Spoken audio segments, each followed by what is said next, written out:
자, 우리 하나님 말씀 사도행전 1장 12절로 14절 말씀입니다. 사도행전 1장 12절로 14절 말씀입니다. 여기 제자들 이름 많이 나오니까 우리 한 목소리 읽겠습니다. 사도행전 1장 12절로 14절. 자, 다 같이 시작. 제자들이 감람원이라 하는 산으로부터 예루살렘에 돌아오니 이 산은 예루살렘에서 가까워 안식일에 가지 안 맞은 길이라. 들어가 그들이 요하는 다락방으로 올라가니 베드로, 요한, 야고보, 안드레와 빌립, 도마와 바돌로메, 마테와 및 알페오의 아들 야고보, 셀로신 시몬, 야고보의 아들 유다가 다 거기 있어 여자들과 예수의 어머니 마리아와 예수의 아우들과 더불어 마음을 같이하여 오로지 기도에 힘써더라. 아멘. 내가 알고 있는 걸 당신도 알게 된다면 하는 이런 책이 있습니다. 이 책의 내용은 뭐냐면은 죽음을 앞두고 있는 이 천여 명의 노인들에게 인터뷰를 해서 당신의 인생에서 최고로 후회되는 것들이 뭐냐, 그렇게 해서 정리한 내용입니다. 그러니까 1000명의 사람들에게 이제 죽음이 얼마 남지 않은 1000명의 사람들에게 인생에 있어서 지금까지 살아오면서 가장 후회되는 것들이 뭐냐, 세 가지로 이렇게 정리를 해볼 수 있는데, 첫째는 뭐냐, 도전하지 않는 것. 그게 가장 후회되었다는 것입니다. 기회가 왔는데도 주저하고 망설이다가 도전하지 않는 것. 그게 가장 후회되는 것이라는 것이에요. 여러분, 우리가 임마누엘 칸트를 알잖아요. 이 칸트는 평생 독신이었습니다. 근데 한 여성이 칸트를 사랑해서 칸트에게 청혼을 했어요. 근데 이 칸트는 철학자이다 보니까 결혼이 정말 인생에 유익하냐, 유익하지 아니하냐, 그걸 곰곰이 생각하면서 연구를 했어요. 그래서 결론 내기를 결혼이 인생에 유익하다, 그런 결론을 내렸어요. 인생의 유익한 점과 유익하지 않는 점을 이렇게 종이에다가 빡빡이 써봤는데, 인생에 유익하지 않는 점은 364가지더라는 거예요. 그러니까 그 사람이 나름대로 자기가 정리해봐서 자기 생각이에요. 364가지가 인생에 유익하지 않다. 근데 인생에 결혼에 유익한 것이 368가지가 나오더라는 것이에요. 그러니까 유익하지 않는 것과 유익한 것이 비교해 보니까 유익한 점이 4가지가 더 많았어요. 그래서 이제 드디어 결론을 내리고 청혼을 받아들여야 되겠다. 그러면서 그 처녀의 집에 방문해서 문을 두드렸더니 처녀의 아버지가 나오면서 웬일로 왔는가? 처녀에게 청혼하러 왔습니다. 벌써 처녀는 애 둘 가진 엄마가 되었네. 그렇게 말하더라는 것이에요. 망설이고 주저하다가 기회를 놓쳐버렸다는 것이에요. 우리가 정말 기회가 오면 도전해야 됩니다. 왜 망설이느냐? 왜 여기에 주저하고 있느냐? 젊음이 있을 때, 아직 살아있을 때 기회가 오면은 무조건 좋다라고 해라. 그러면서 도전하라는 것이에요. 둘째는 뭐냐? 사랑하지 않는 것, 이게 대해서 후회가 되었다는 것입니다. 정말 사람에 대해서 때늦은 사랑하지 않는 것이 정말 후회되었다는 것이에요. 우리가 장례식에는 참여하지 못하였어도 지금 살아있으면 만나라는 것입니다. 만나서 사랑하고 서로 즐거워하고 행복해야 된다는 것이에요. 그러면 저 사람이 어떤 사람일까? 그러면서 주저하다가 사랑하지 못하는 것, 후회해서는 안 됩니다. 셋째는 뭐냐? 감사하지 못한 것을 후회한다는 것이에요. 항상 감사하고 대접받고 감사하고 내가 주어진 것에 대해서 감사해야 되는데, 사람의 욕심은 한이 없어서 더 항상 지금 가진 것에 대해서는 원망하고 불평하고, 왜 더 없느냐? 그렇게 감사하지 못했는데 이것에 대해서 굉장히 후회가 되더라는 것이에요. 정말 지금 살아가는 날, 이 하루가 얼마나 감사한 날입니까? 아침에 해가 뜨고 해가 지고, 비록 오늘 해가 뜨지 아니하고 날씨가 흐리다 할지라도 그 하루하루가 얼마나 감사한 일입니까? 그런데 우리는 감사하지 못하고 살았던 것, 이게 대해서 우리가 후회가 막심하게 밀려온다는 것이에요. 여러분, 오늘 우리가 성령 강림 주일을 맞이하면서 우리가 인생에 있어서 믿는 자들에게 있어서 가장 후회될 점이 뭐라고 생각하십니까? 저는 만일 우리가 마지막 날 인생을 떠나는 날 그렇게 가장 믿는 자들에게 있어서 후회되는 점이 있다 그러면은 내가 정말 성령을 더 구하지 않는 것, 성령 충만하지 않는 것, 이게 아닐까 싶어요. 오로지 너희가 오직 성령 충만함을 받으라. 할렐루야. 따라서 합시다. 오직 성령 충만함을 받으라. 할렐루야. 주님이 강조하셨어요. 성령 충만 받으라. 그러지 아니하시고 오직 성령 충만함 받으라. 강조하셨어요. 강조. 우리가 정말 맨 먼저 우리가 기도해야 될 제목이 뭡니까? 성령 충만입니다. 할렐루야. 성령을 구해야 됩니다. 성령을 구해야 돼요. 곧 우리가 5분 후에 죽게 생겼는데 금덩이가 무슨 소용이 있고 다이아몬드가 무슨 소용이 있습니까? 뭘 구해야 돼요? 살려주세요. 살려달라고 구해야 되지 않겠습니까? 그런 것처럼 우리가 성령님은 우리의 생명이에요. 생명. 우리의 호흡이며 우리의 영입니다. 성령이 없어서 영이 죽었는데 죽은 영에다가 명품을 입으면 뭐하고 고급 보석을 치장하면 뭐하고 좋은 집에 눕히면 뭐하겠습니까? 소용이 없어요. 살려달라고 구해야 돼요. 바로 성령은 우리를 살리시는 영이고 생명의 영이십니다. 그래서 우리가 정말 성령을 따라하지 아니하면 우리가 다 헛되다고 하셨어요. 성령 안에서 행해야 되고 성령으로 사는 게 우리를 생명으로 살게 하는 것들입니다. 자, 오늘 말씀에 보면은 오로지 이 성령 충만 받기 위하여서 이들이 어떻게 했는가? 세 가지가 나와요. 첫째는 뭐냐? 예루살렘을 떠나지 아니하였다는 것입니다. 사도행전 1장 4절에 보면은 예루살렘을 떠나지 말고 내게 들은 바 아버지의 약속하신 것을 기다리라. 그렇게 말씀해 주셨어요. 사람들 중에는 강아지형의 사람과 고양이형의 사람이 두 종류의 사람이 있다고 합니다. 이 강아지형의 사람들, 강아지는 어떻습니까? 사랑을 주고 훈련하면은 훈련한 대로 됩니다. 그런데 이 동물학자들 말하기를 가장 길들이기 어려운 짐승이 고양이에요. 고양이. 그런데 이 고양이는 어떻게 해야 되느냐? 강아지는 사랑을 주고 훈련하면은 훈련하는 대로 돼요. 근데 고양이는 절대 아무리 사랑을 주고 아무리 훈련을 시켜도 고양이는 훈련된 대로 하지 않습니다. 강아지에게는 기다려. 그러면 기다리잖아요. 부르면 오잖아요. 근데 고양이는 절대 그러는 법이 없어요. 고양이는 어떻게 해야 되느냐? 유혹을 해야 된다는 거예요. 유혹을 해야 돼요. 뭔가 그럴듯한 것을 가지고 유혹을 해야 돼요. 그래야 고양이들이 넘어온다는 것입니다. 우리 신앙인들에게도 마찬가지입니다. 신앙인들에게도 강아지형이 있고 고양이형이 있어요. 사랑을 주고 훈련하면은 그대로 충성되게 따르는 사람이 있고, 고양이형 항상 개인주의예요. 이렇게 무언가를 줄 때만 따라오고 그런 사람들이 있어요. 근데 점점 시대가 흘러갈수록 많은 성도들이 고양이형으로 가고 있다는 것이에요. 강아지형으로 가는 것이 아니라 고양이형으로 가고 있다는 것이에요. 공동체 안에서 사랑하고 충성하는 이런 관계가 아니라 개인주의, 나에게 뭔가 좋은 게 있으면 오고 아니면 그냥 끊어버리고 이런 고양이형으로 가고 있다는 것이에요. 점점 많은 신앙인들이 이런 고양이형의 신앙인으로 가고 있는 그런 시대가 되어가고 있다는 것입니다. 여러분, 우리는 어떤 형태입니까? 유혹을 해야만, 무언가 그럴듯한 것을 주면서 유혹을 해야 오는 사람입니까? 아니면 사랑받고 훈련하면서 충성당하는 이런 사람입니까? 예수님은 제자들에게 내가 너희들에게 명령한 것을 기다리라고 말씀하여 주셨어요. 그 상황은 어떤 사람들입니까? 어떤 상황입니까? 예수님이 죽으시고 부활하시고 얼마 안 돼 있어서 지금 로마 군인들이 그리고 이 사두개인과 바리새인들이 믿는 자들 색출하는 그런 시대예요. 그런 시대입니다. 그런 시대인데 무조건 기다리라는 것이에요. 무조건 기다리라. 기다려라. 내가 너희에게 약속한 것을 기다리라.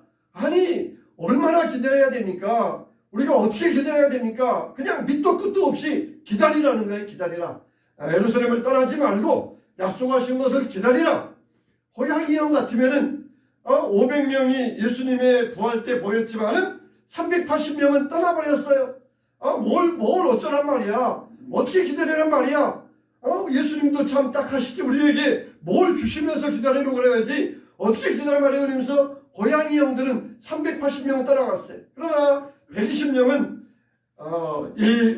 기다렸습니다. 그냥 무지막지하게 그냥 기다렸어요. 얼마나 기다렸습니까? 40일 동안 그냥 기다렸어요. 마가다락방에서 모여서 그냥 기다렸어요.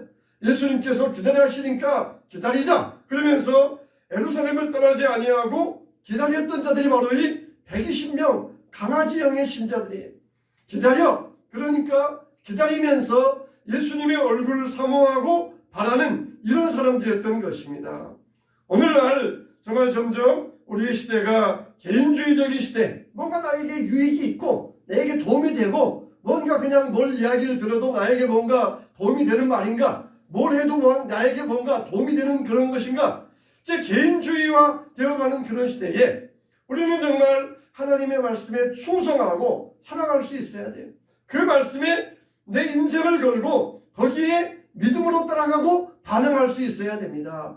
당장 나에게 무언가 유혹하면서 주는 것에만 따라가는 자가 아니라 정말 하나님 말씀이라고 하면은 내 생명조차도 아까워하지 아니할 수 있는 이런 믿음이 저와 여러분들의 믿음 되시기를 주님의 이름으로 축원합니다. 예수님께서 기다리러 가신 예루살렘은 어떤 곳입니까? 바로 성전이 있는 곳이에요. 성전은 예배가 있는 곳입니다. 사명이 있는 곳이에요.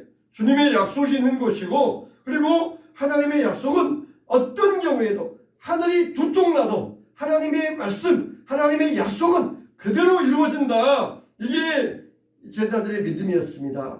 요한계시록 보면은 하늘이 두루마리 축처럼 말려서 사라진다 그랬어요. 그래도 천지가 없어질지언정 뭐라 그랬어요? 하나님의 말씀은 1.1핵도 없어지지 아니하느니라 그렇게 말씀해 주셨어요. 하나님의 말씀이 없어지는 것보다 천지가 없어지는 게 더 쉽다는 것입니다. 천지는 없어져도 하나님의 말씀은 1.1핵도 떨어지지 않는다는 것이에요. 이렇게 하늘이 두 쪽 나도 하나님의 약속은 이루어진다. 하나님께서 분명히 약속하셨다. 하나님이 말씀하셨다. 그대로 이루어질 것을 내가 믿는다. 이게 우리의 믿음이 되어야 됩니다. 정말 우리가 5분만 더 기도 운동을 해야 돼요. 5분만 더 기도 운동. 교회 와서도 5분 더 머물고 5분 더 기도하고 5분 더 찬양하고 5분 더 성경 보고 우리가 정말 주님 앞에서 머무는 시간이 길어질 수 있어야 돼요. 주님과 함께하는 이런 머무는 시간이 길어질 수 있어야 됩니다. 시편 122편 6절에 보면은 예루살렘을 위하여 평안을 구하라. 예루살렘을 사랑하는 자는 형통하리로다 그랬어요. 예루살렘을 사랑하는 자는 형통하리로다. 따라서 합시다. 예루살렘을 사랑하는 자는 형통하리로다. 할렐루야. 우리가 하나님의 나라 예루살렘이에요. 그리고 교회 예루살렘입니다. 이 예루살렘을 사랑하는 자 형통하게 하여 주시겠다는 것이에요. 성도는 누구입니까? 하나님의 자녀이고 천국 시민입니다. 그리고 그래서 항상 우리는 교회를 위하여 평안을 구하고 교회를 사랑할 때에 모든 일이 평안하게 될 줄로 믿으시기 바랍니다. 마가다락방에 모였던 120문도는 성전이 있는 예루살렘을 사랑하고 떠나지 아니하고 기도할 때에 성령의 충만함을 받았습니다. 우리의 마음이 항상 성전에 머물러 있어야 돼요. 항상 내 마음이 성전에 머물러 있고 내 마음 안에 예수님을 모시고 살아갈 수 있어야 됩니다. 예수님을 예루살렘을 떠나지 말고 기다리라. 우리는 그 말씀을 따라서 살아갈 때 천지는 없어진다 할지라도 하나님의 말씀은 사라지지 아니할 것 믿고 우리는 기다릴 수 있는 믿음의 사람들 다 되어야 될 것입니다. 두 번째, 이들은 오로지 한 마음을 가졌다는 것이에요. 오로지 한 마음을 가지고 있었다는 것입니다. 여러분, 이들은 어떤 사람들이었습니까? 신분도 다릅니다. 직업도 다릅니다. 출생지도 다릅니다. 계급도 다릅니다. 공통점이 없는 다양한 사람들이에요. 근데 이들은 어떻게 되었어요? 예수 안에서 하나가 되었던 것입니다. 직업의 귀천도 없었고 남녀노소도 없었고 빈부도 없었고 지역 그리고 인종차별도 없었어요. 여러분 우리가 생각할 때에 유대 민족들 단일 민족 같잖아요. 근데 지금도 이스라엘에 가보면은 흑인종도 있어요. 백인종도 있고 러시아계도 있고 그 당시도 마찬가지였습니다. 그 당시도 유대계에 보면은 굉장히 다민족 사회. 정말 우리나라는 한반도잖아요. 한반도. 이 대륙의 끝에 딱 매달려가지고 이거는 다른 인종이 유입되기가 어려워요. 뭐 저 대륙에서 내려가기 어렵고 배로 타러 그리고는 이 단일 민족으로 이렇게 딱 여기에 5천 년을 내려오면서 딱 이렇게 모여져 있습니다. 근데 이 지중해 지역 이거는 정말 다양한 민족들이 막 지나가는 곳이에요. 그래서 이스라엘만 해도 애굽에서 나올 때 수많은 애굽인과 잡족들이 나왔어요. 그래서 이 오다가 지중해 중동 지역 이스라엘에 머물면서 여기가 좋사오니 그러면서 거기 지중해 지역에 머물면서 거기 살면서 결혼하고 애 낳고 그런 사람들이 많이 있었어요. 디모데도 그렇잖아요. 디모데도 그의 아버지는 헬라 사람이에요. 이렇게 굉장히 다민족들이 모여 사는 그런 나라가 유대 민족이에요. 물론 그 중에는 순혈도 있지만은 굉장히 다인종이 있었어요. 이들 가운데 120문도 가운데는 흑인들도 있었어요. 분명히 있었어요. 우리가 아는 이 예수님의 십자가를 대신 졌던 이 사람도 마찬가지예요. 이렇게 이 많은 민족들이 모여가지고 한 곳에서 한 마음을 가지고 오직 기다리면서 성령 안에서 하나가 될 수 있었던 것입니다. 우리나라도 이제 인구 절벽이 되면서 우리나라도 이제 앞으로 다민족 사회가 멀어지지 않고 있습니다. 어느 시골 마을에 10사람의 한 학급에 10명의 학생들이 있었는데 그 중에 한 학생이 왕따를 당했어요. 실제 있는 일입니다. 왜 그러느냐 그랬더니 9명은 다문화 가족 아이고 오직 한 아이만 엄마 아빠가 한국인인 그런 아이였어요. 그러니까 9명이 다문화 가족 아이가 한국인 엄마 아빠를 둔 아이를 자기들도 원치 아니하게 그렇게 왕따시키는 일이 있었다는 것이에요. 여러분 우리가 앞으로 이제 이런 일들이 우리에게는 아마 많이 있을 것입니다. 그러나 우리는 어떻습니까? 예수 안에서 다 하나라는 것이에요. 세상에서 높은 지위와 부와 권력을 가진 이런 것이 아니라 우리가 교만하지 말고 한 마음이 되어서 우리가 오로지 한 마음을 가지고 살아갈 수 있어야 돼요. 예수님은 산돌이라고 하셨습니다. 길가에 돌 하나가 버려져 있어요. 그냥 뒹굴어서 이리 치이고 저리 치이고 사람 발에 치입니다. 이 쓸모없는 돌, 사람들이 그렇게 돌을 냉대했지만 어느 건축가가 그곳을 지나가다가 그 돌을 발견합니다. 그 돌을 이리저리 뜯어보다가 이 돌이야말로 내가 지을 집에 가장 요긴한 돌이다. 그러면서 그 돌을 가져다가 집 모퉁이에 모퉁이 돌로 삼았다 그렇게 말씀하셨어요. 그러니까 모든 이 집의 기준이 되는 돌이에요. 그 돌을 딱 놓고 그 돌을 기준으로 하여서 이 벽을 쌓아갑니다. 기둥을 세워갑니다. 그게 바로 예수님이 우리의 모퉁이 돌이라는 것이에요. 예수님이 온 인류의 기준, 온 신앙의 기준 된다는 것이에요. 우리의 신앙의 집을 어떻게 지어가야 돼요? 예수님을 기준으로 하여서. 인류가 어떻게 해야 안전되고 복을 받습니까? 예수님을 기준으로 해서 문화도 쌓아가고 경제도 쌓아가야 됩니다. 그런데 이 기준에서 벗어나니까 경제가 결국은 모래성이 돼요. 문화가 모래성이 됩니다. 예수님을 기준으로 하여서 모든 것이 세워져 가요. 우리 신앙도 마찬가지예요. 예수님을 기준으로 하여서 우리의 믿음이 세워져야 됩니다. 그래서 예수님을 산돌이라 하셨어요. 산돌 대신 예수님. 그런데 놀라운 것은 예수님께서 믿는 우리 모든 사람들 다 이 산돌로 삼아주셨다는 것이에요. 우리를 산돌로 삼아주셨어요.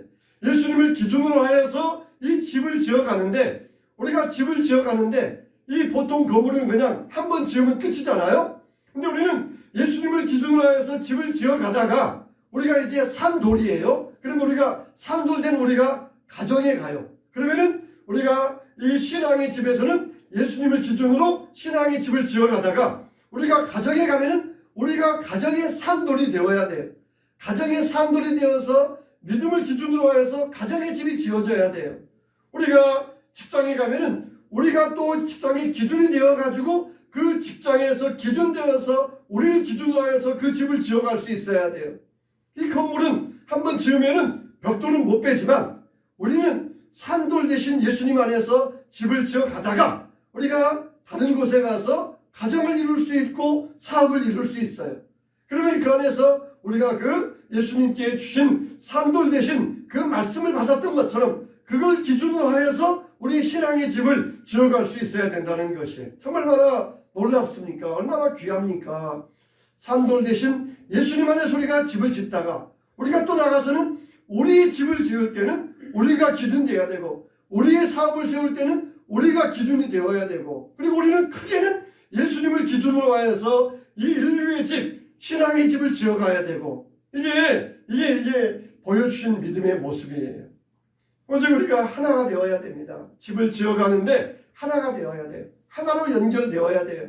나는 여기 있고 싶어, 저기 있고 싶어 내 마음대로 가는 것이 아니라 기준 대신 산돌 대신 예수님을 기준으로 하여서 한 마음과 한 뜻으로 믿음의 집을 지어갈 수 있어야 됩니다.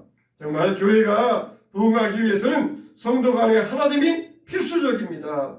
사도 바울은 항상 교회에 편지할 때마다 항상 하나 될 것을 강조하셨어요.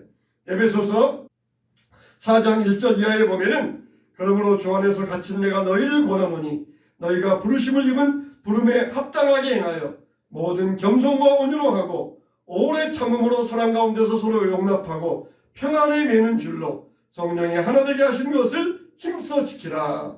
에베소서 4장 1절로 3절 말씀. 우리가 이제 6월 첫 주이면은 우리 교회 30주년 창립 기념주일인데 이 말씀 따라서 우리가 교회를 비전을 가지고 세워가야 되는데 또 이 6월 첫째 주일에 이 말씀 가지고 여러분들에게 설교할 것입니다. 우리가 부르심의 한 소망 안에서 부르심을 얻었느니라. 에베소서 4장 4절 말씀이잖아요. 하나님, 우리가 주님에게 부름 받았어요. 그러면 어떻게 해야 됩니까? 부르심의 한 소망 안에서 부르심을 받았느니라. 주도 하나이요 성령도 하나이시니 우리가 이렇게 부르심의 한 소망 안에서 부르심을 입은 주님의 몸된 교회로서 우리는 주님의 교회를 이루어갈 수 있어야 된다는 것입니다. 우리는 어떤 마음을 가져야 됩니까? 착한 마음을 가져야 돼요. 온유한 마음을 가져야 되고 정직한 마음을 가져야 되고 넓은 마음을 가져야 되고 사랑의 마음을 가져야 되고 믿음의 마음을 가져야 됩니다. 우리 믿는 사람들은 마음이 넓어야 돼요. 마음이 넓어야 돼요. 그냥 믿음 생활하는데 마음이 좁아서는 안 돼요. 내가 너희에게 권하노니 마음을 넓히라 그랬잖아요. 마음을 넓히라. 우리의 마음을 넓혀야 돼요. 이렇게 할 때 우리가 한 마음이 될 수 있습니다. 마음이 좁으면은 마음을 넓힌 한 마음이 될 수가 없어요. 그래서 우리가 성령을 받기 위하여서 이 성도들이 한 마음이 되어서 하나가 되어서 함께하였던 것처럼 우리는 하나가 되어야 돼요. 다음 주부터 우리 교회에 부흥성회가 있습니다. 이 부흥성회 때 우리가 하나가 될 수 있어야 돼요. 나는 그냥 예배만 참석하고 예배 때만 은혜 받을 거야. 그게 아니라 우리가 이 부흥성회를 왜 준비했겠습니까? 여러분들의 신앙 성장과 유익을 위하여서 또 멀리에서 강사님 모시고 또 물질서 가면서 이 부흥성회를 준비하지 않았겠습니까? 우리가 이때 한 마음을 가져야 돼요. 하나 되어서 함께 할 수 있어야 됩니다. 주 안에서 하나 될 때 거기에 성령의 역사가 일어나게 되는 줄로 믿습니다. 하나 될 때 하나님께서 그 자리에 임재하시고 축복하여 주시기를 축원합니다. 세 번째로 성령 강림하신 이유는 어디에 있습니까? 이들은 따라서 합시다. 전혀. 크게 한번 해보세요. 중요하니까. 전혀. 기도에 힘썼더라. 할렐루야. 사도행전 1장 14절 말씀에 여자들과 예수의 모친 마리아와 예수의 아우들도 더불어 마음을 같이하여 전혀 지금 성경에는 오로지 기도에 힘쓰더라. 옛날 성경에는 전혀 기도에 힘썼더라. 옛날 성경이 또 과거 시제인데 지금 성경은 또 현재 시제예요. 오로지 기도에 힘쓰더라. 여러분, 기도에 힘썼다는 것이에요. 다락방에 모인 성도들이 가장 귀한 것은 뭡니까? 전혀 기도에 힘썼다는 것입니다. 모여서 뭐 하겠어요? 그냥 쎄쎄쎄 하면서 놀겠어요? 우리 노래자랑 하자 하면서 노래 부르겠어요? 성도들이 모여서 하는 일은 기도하는 일이에요. 기도하고 찬송하는 것. 얘들은 전혀 기도에 힘썼어요. 이 당시에는 물론 뭐 찬송가가 지금처럼 많이 작곡되지 않았으니까 아마 찬송보다는 기도를 많이 했던 모양이에요. 요즘은 우리가 찬송가들이 많이 작곡되어 있으니까 찬송가도 많이 부르잖아요. 이렇게 전혀 오로지 기도에 힘쓰더라. 저들이 기도한 이유는 뭡니까? 약속하신 성령을 받기 위하여. 그러니까 성령 충만한 교회는 어떤 교회입니까? 기도하는 교회. 기도하는 교회가 부흥됩니다. 이들이 기도한 것을 보면은 직분자 선택할 때 기도했고, 또 일꾼들 많이 보내달라고 기도했고, 또 죄의 사유함을 얻기 위해 기도했고, 하나님의 뜻을 이루기 위해 기도했고, 담대히 말씀을 전하기 위해 기도했고, 또 예수 이름으로 신유의 기적이 일어나게 해달라고 기도했던 것이에요. 예수님께서 항상 예루살렘을 방문하기 위해서는 거쳐가는 곳이 있었습니다. 어디냐? 베다니 마을이에요. 베다니 마을에는 누가 있었습니까? 나사로의 여동생 마르다와 마리아가 있었어요. 정말 이 예루살렘 옆에 베다니 마을, 아주 그냥 이 서정적이고 낭만적이고, 그리고 드마건 언덕 위에 있는 자그마한 마을이에요. 베다니 마을에 예수님께서 지나가시면서 항상 베다니 마을에 들리셔서 나사로의 집에 유숙하셨는데, 예수님께서 그냥 오셨습니까? 모이셔서 오는 사람들에게 말씀을 전해주셨어요. 그런데 보통 그 당시 어떻습니까? 남자들은 모이고 여자들 따로 모이잖아요. 그런 것처럼 이 이스라엘도 그랬어요. 남자들끼리 따로 모여서 이야기하고 여자들은 모여서 이야기하고 그랬는데, 예수님이 모여서 말씀 나눌 때에 마리아가 거기 있었어요. 여자들은 여자들끼리 모였는데 마리아만 그 자리에 있었어요. 마르다가 식당에서 음식 준비하다가 예수님께 찾아가서 왜 마리아를 나에게 보내주지 아니하십니까? 가서 음식 준비 좀 하라고 시켜주세요. 그러면서 예수님에게 불평을 했습니다. 그때 예수님께서 뭐라고 말씀하십니까? 마리아는 좋은 편을 택하였느니라 말씀하셨어요. 여러분, 우리에게는 마르다도 있어야 되고 마리아도 있어야 됩니다. 그런데 중요한 것은 뭡니까? 먼저 말씀 듣고 힘을 얻어야 된다는 것이에요. 마르다는 말씀 듣지 아니하고 열심히 봉사만 하다가 그냥 번아웃되고 말았어요. 그냥 지쳐버리고 말았어요. 마리아가 열심히 말씀을 들었던 결과가 뭡니까? 그 다음에 예수님께서 십자가 지시기 전에 또 베다니 마을에 방문하셨을 때에 마르다가 예수님께 옥합을 가지고 옵니다. 그건 뭐라 그랬어요? 300데나리온 되는 귀중한 옥합이라고 그랬어요. 보통 손님들이 오면은 발시켜 주잖아요. 그리고 발시켜 주시고, 그리고 몇 방울, 한두 방울 머리에 발에 떨어뜨리는 그런 용도가 향유였어요. 향유. 그 당시에도 땀 많이 나니까, 몸에서 냄새 나니까 이걸 감추기 위해서 향수를 썼어요. 프랑스의 향수가 왜 유명합니까? 프랑스 사람들이 굉장히 더러운 사람들이에요. 몸에 냄새가 많이 납니다. 그러니까 그걸 냄새를 감추기 위해서 향수를 썼어요. 그 당시에도 뭐 중동 지역에 땀이 많이 나니까 그 냄새를 감추기 위해서 향수를 뿌렸어요. 근데 이 마리아는 어떻게 했어요? 향수의 뚜껑을 열어가지고 뿌렸다가 아니라 아예 향수병을 깨버렸어요. 두 번 다시 안 쓰도록 한 번만 쓰도록 향수병을 아예 깨버려가지고 예수님에게 다 부어드렸던 것입니다. 300데나리온 한두 방울만 써도 되는데 아예 병을 아예 깨버려가지고 예수님에게 다 부어드렸어요. 이게 무슨 결과입니까? 마리아가 충실하게 말씀을 들었던 결과로 이런 헌신이 나올 수 있었던 것입니다. 아마 그 당시에 마르다도 그걸 보면서 똑같이 불평했을 것이에요. 저거 쓸데없는 신한다. 그렇게 불평했을 것이에요. 그러나 마리아는 분명하게 말씀 듣고 있다가 자기가 해야 될 일이 무엇인 줄을 정확히 알았어요. 그 마리아의 헌신이 뭐라고 하셨습니까? 복음이 증거되는 곳마다 이 여인이 한 일도 전파되리라. 얼마나 참 축복된 그런 말씀을 들었습니까? 어떻게 하다가? 말씀 듣다가. 하나님 말씀 듣다가 도전받았고 헌신하게 되는 이런 놀라운 믿음의 결과를 낼 수 있었던 것이에요. 여러분, 제자들이 왜 기도할 수 있었습니까? 하나님의 약속의 말씀을 믿었기 때문이에요. 하나님께서, 예수님께서 분명히 성령 주신다고 하였다. 성령 주신다고 하였다. 어떻게 주실지, 언제 올지, 그것이 무엇인지 알 수가 없어요. 어떤 형태로 임하는지 몰라요. 그러나 말씀하셨으니까 그 말씀대로 이루어 주실 것이다. 분명히 믿고 오로지 기도에 힘쓸 수 있었던 것은 그들에게 예수님이 주신 말씀의 약속 때문이었던 것이에요. 그 약속의 말씀 분명하게 듣는 사람들이었습니다. 우리들은 정말 이 약속의 말씀을 분명히 듣고 새길 수 있어야 돼요. 지난 금요일 저녁에도 그런 말씀을 나눴는데 베드로는 예수님을 부인한 다음에 통곡하며 회개했어요. 가룟 유다는 예수님을 팔아버린 다음에 나가서 목매달아 죽었습니다. 그 차이가 뭡니까? 베드로는 예수님께서 네가 다구리 전에 나를 부인하리라 그 말씀이 생각나서 통곡하여 울었다 그랬어요.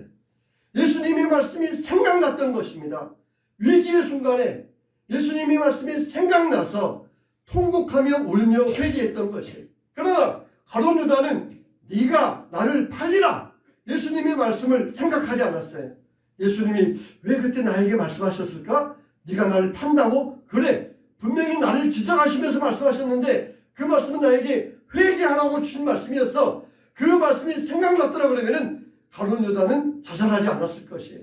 그 말씀이 생각나지 않았어요. 그냥 무조건 내가 죽어야 되겠다 그러면서 앞뒤도 돌아보지 아니하고 그냥 나가서 죽어버렸어요. 하나님 말씀, 예수님 말씀을 기억했던 베드로는 말씀이 생각나서 통곡하여 울었더라. 회개하고 새 사람 되고 위대한 사도가 될 수 있었지만 가룟 유다는 망해버렸어요. 지옥 가고 말았어요.